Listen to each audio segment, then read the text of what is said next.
So a month ago, I was in New York City for certain networking events, and that entailed my personal and professional goals within the political space. And I also did some networking for some corporate jobs and jobs in the government. At this point, I don't think I will want to or ever go back to corporate America just because I'm tired of it. But in terms of the networking event related to jobs, I actually went to this gay bar called Industry Bar. And over there, they were hosting a health networking event, LGBTQ plus focused. So I had encountered a wide array of LGBTQ plus individuals.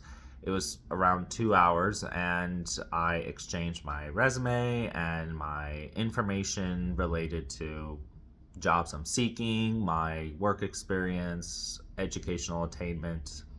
And then I came across this guy. It was pretty early on, I saw him, and I said hello to him, and he said hi. He is a Middle Eastern guy. He is from the Middle East, and just we just gave so much eye contact. There was just so much in my mind. There was just so much interest, and it was just a polarizing moment for me. And I had talked with him. I talked with a number of individuals. And during the event, I also had to go to a different part of the gay bar because I realized I had Spanish class online. So my professor's in Colombia, so I had to go. I logged onto my phone. I'm like, hey, I'm at a I'm at a bar right now, but I went to a quiet area, secluded from everybody else, and then I went back to the networking event right after. So that's just a funny tangent. And then I ended up talking to some more people, and then before I left, I walked up to the guy and I said, "Hey," I said, it's nice to see you." And we had talked earlier, introducing each other. He's a physician, and we both were just enamored by our interests, and we had really nice conversations. And I told him I I would like to keep in touch with you, or at least just hear more about your life, or just chat, especially because you're Middle Eastern, and maybe that can provide some solace either for you, or just allow it can also allow me to better understand you better, and it can potentially form like a stronger bond. And he said yes. And in fact, he said, I would really like to keep in touch with you. And then I told him I'm just going to head back to the place where I'm staying. It's in New Jersey, actually. It's like 20 minutes bus ride to Manhattan. And then he said that he's also staying over there, and that what ended up happening was we exchanged information, and I also whispered in his ear, "Hey, I just want to say I find you very attractive." And he told me, "I find you very attractive as well." And I believe it was him who offered dinner right after. So I was very much open to it. And I actually was excited because I was thinking, great, like I would just like to connect and chat with you one on one, because I would do better in spaces where I can connect one on one with somebody than in a very loud, uh, noisy environment. So we left Industry Bar. It was around 9 p.m.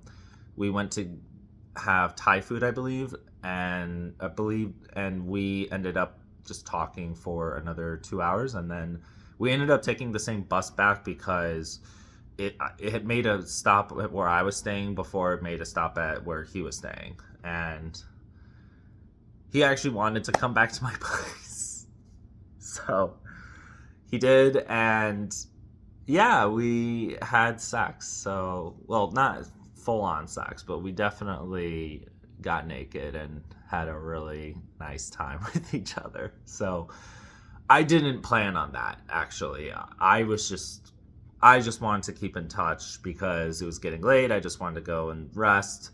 But the more we talked, I just said if it was possible, I'd like to just give him a kiss on the cheek or just like kiss him if he felt comfortable. And he was seemed more than comfortable. And he actually on the bus ride told me he really wanted to go back to my place and just have a good time. So we did that.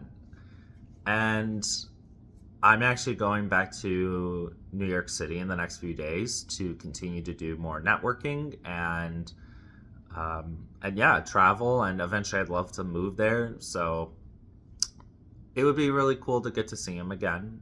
And other than that, yeah, it was just a really nice time. So I don't know. It's just one of those situations. I told this to a few of my straight friends, and they said, "Oh my gosh, this sounds like the start of a porno." And I said, I have a lot of stories that perhaps sound like the start of a porno. So if you enjoyed this story or if you have a similar experience, feel free to share it in the comments below. And to help grow this channel, I know that this is another one of those attempts because I know there's been some people in the past who had shared like, oh, what happened to your previous channel? And I'm like, well, I posted gay kissing videos and YouTube says it's not educational and it breaks our policy. So gay kissing goes, in the toilet with your channel. So anyway, yeah, that's kind of where I'm at. But if you want to also follow me on my Instagram and or TikTok, well, actually, I don't have TikTok anymore. But if you want to follow me on Instagram or OnlyFans, because I also do more sexual content there, I will include links I will include a link tree, which will, if you click on that, will include my Instagram and my OnlyFans links. So thank you guys for watching and listening, and I hope you have a nice rest of your day, and happy Pride Month again. Bye.